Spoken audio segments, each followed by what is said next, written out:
Joe Rogan had Wesley Huff on his show a couple of months ago. If you haven't listened to it, you should. Wesley Huff is a Christian apologist, and a Christian apologist, not what it sounds like. It's someone who goes and they make the logical argument for the resurrection of Jesus Christ. They're not a pastor. They're not a priest. They don't talk about, and by the way, there's plenty of room for people that want to talk about faith and preach to the choir. What a Christian apologist does, or apologetic, what a Christian apologetic does is they will go out and they will make the case to people like myself that need to hear a little bit more of the rational side of the argument, because there is one. It's not all just based in faith and fairy tales. Christianity, if you look into like the resurrection of Jesus Christ, there is a lot of solid evidence for it. And people don't understand that. And Wesley Huff went on Rogan, and Rogan admitted on the show that he had been watching 20 hours of this guy's content. Now, I'm going to play you guys a clip here, and we don't own the rights to the music in the background, so just hopefully we don't get yeeted for it. It is what it is. This is an evolution of Joe Rogan's views over the last 10 or so years and the things he said on Christianity. Go ahead and check this out. Written on animal skins by people who thought the world was flat and the sun was 17 miles away. And you're like, oh yeah, that's going to make you a better person. Reality is we're talking about myths, and we're talking about people that believe those myths so much that they won't let people get married because it goes against their myth. I mean, if there is some all-knowing entity that is controlling everything and is filled with love and has a grand plan for the universe, they have yet to show themselves. So this is all just a concept and an idea with no basis in fact. And as we have found more facts about the nature of reality and the world itself, it seems more and more preposterous with every day. I mean, because Christianity, at the end of the day, with no proof, everything is mythology. If you have some proof that there was a God, that this God had one son, and he made this son come down and get the beat out of him and nailed to a board so that we could all have no sin. Can you show me some studies? Do you have a box of evidence that you can pull out and we can examine all the different pieces that points to the undeniable conclusion that that's true? Because if you don't, then it's a myth. You think there's a real Jesus? Mm-hmm. Definitely. Absolutely. 1000%. What makes you convinced? My faith. I mean, that's a good answer. As time rolls on, people are going to understand the need to have some sort of divine structure to things, some sort of belief in the sanctity of love and of truth. And a lot of that comes from religion. A lot of people's moral compass and the guidelines that they've used to follow to live a just and righteous life has come from religion. And unfortunately, a lot of very intelligent people, they dismiss all of the positive aspects of religion because they think that the stories are mere superstitious fairy tales, that they have no place in this modern world, and we're inherently good and your ethics are based on your old moral compass and we all have one. And that's not necessarily true. We need Jesus. I think for real. The difference between science and religion is that science only asks you for one miracle. I want you to believe in one miracle, the Big Bang. Yes. And it's funny because people would be incredulous about the resurrection of Jesus Christ, but yet they're convinced that the entire universe was smaller than the head of a pin, and for no reason that anybody's adequately explained to me. Makes sense. Yeah. No. Instantaneously became everything. Yeah. Okay. I'm sticking with Jesus on that one. Yeah. Jesus makes more sense. If Joe Rogan and I have had on and off communication since then, I can tell you for a fact that he is attending a church, and that that has been a consistent thing. Well, there you have it. That's look. That was over a decade worth of footage. He didn't come to that conclusion overnight. And that's why I laugh, because I'm seeing so many people refer to this as a grift. Guys, Joe Rogan signed a 9-figure contract with Spotify back when he was openly mocking Christianity. He doesn't need to grift for money. This isn't an I need to pay my bills thing. This is the case of a guy who has a naturally curious mind and surrounded himself with a lot of people who were critical of religion, people smarter than him, scientists, whatever, right? And then he slowly drifted into becoming more open to the idea of Christianity. And anyone who's watched his show, and I don't watch every episode, but anyone who has watched his show will tell you they've noticed this trend as well. With the way he's talked about God has slowly changed over time, which is why I don't believe it was a grift. He didn't come out of nowhere and just change, right? This was the Holy Spirit works in incredible ways. And I wasn't a Christian when we started this show. I mean, as we were raised kind of Christian, it wasn't really a big part of our upbringing, and I definitely drifted away from that as a teenager and a young adult. And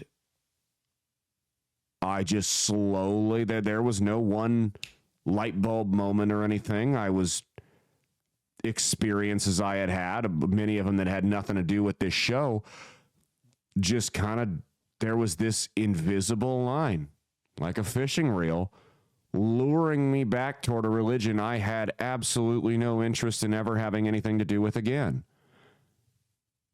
And you can see Rogan was kind of the same way. It's crazy how it works. So I'm seeing people saying, oh, this is another Russell Brand. He's got a sexual assault allegation coming out soon. Just wait. You guys are so gross. It can't be that someone has had experiences and finally sat down and actually listened to the other side of an argument and changed their mind. No, everyone's so dogmatic in everything they believe nowadays. It couldn't be that. It has to be that he's running a grift. It has to be that he's insincere, which is how the left works. That really is. Everything is so dogmatic to them. Everything, they cannot even remotely veer away from the teachings of their woke cult. Otherwise, they'll be chastised and outcasted, right? They can't get away from that dogma. And it's like I was saying when we were playing the videos right after the election of all the people freaking out about how I can't believe my boss or my brother or my grandpa or my husband or whoever voted to kill gay people by voting for Donald Trump, voted to bring back the Handmaid's Tale. You guys are aware that people have different viewpoints. You're not aware that people have different perspectives than you. You're unable to see the world from a lens other than your own.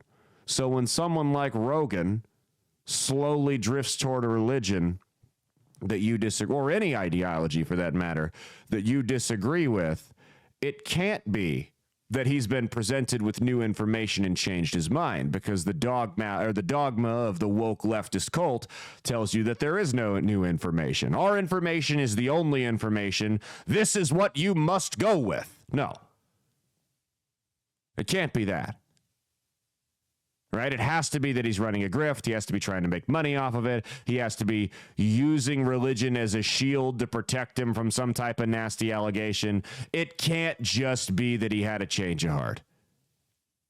Don't hear him out by any means. Don't go back and watch even that video. You don't even have to go watch a bunch of episodes. There was a 2-minute clip. You can see clearly he's aged. Different studios, different camera quality. Clearly, that's been over time. I highly doubt he ran a 10-year Jesus grift. I really don't think that's something he was doing.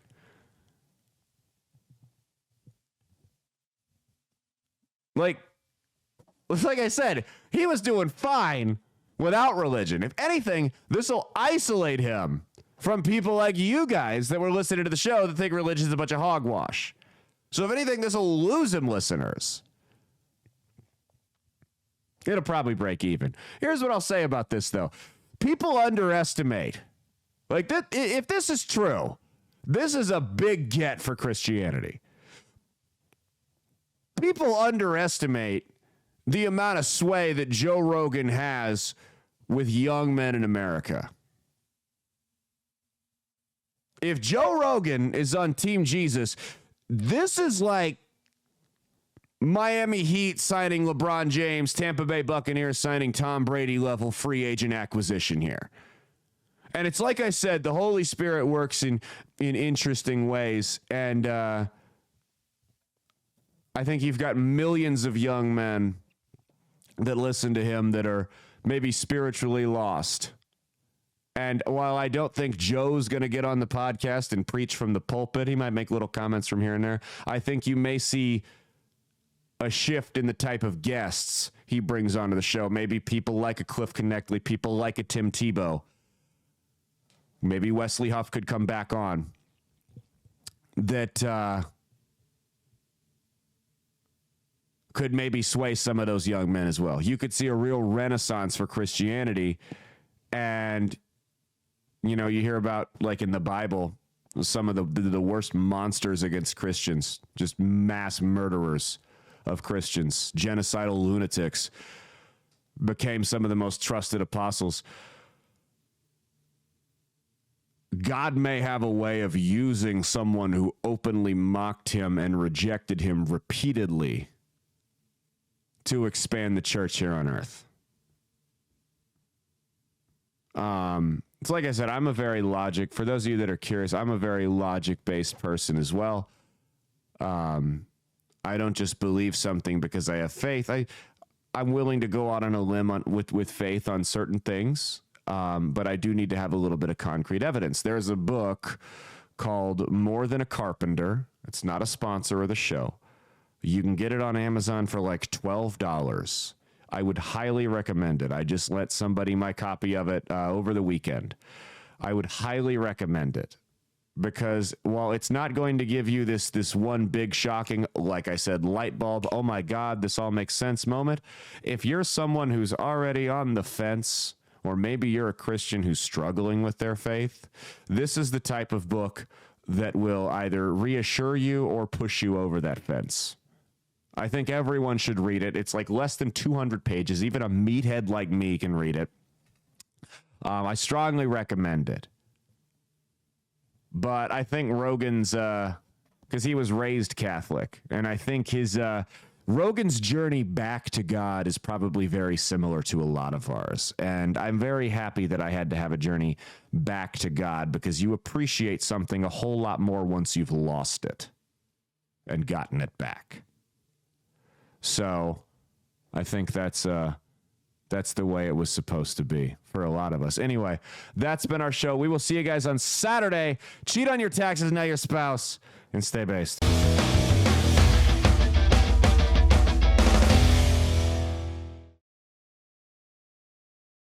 Hey, thanks for watching. If you liked what you saw, be sure to click the link in the description to get the full episode on Rumble. If you prefer to listen along, you can actually get us on Spotify, Spreaker, and iHeartRadio. You can also go to www.outlawstreamers.com to learn more about not just my show, but tons of other great shows and all the exciting projects they have coming up. Follow my socials at Caleb Isn't Funny on Twitter and Instagram, at Caleb Salvatore Comedy on the Chinese Spy app that is TikTok, and be sure to like and subscribe to this YouTube channel. Thanks, and we'll see you every Saturday for brand new episodes of That's Based. Peace.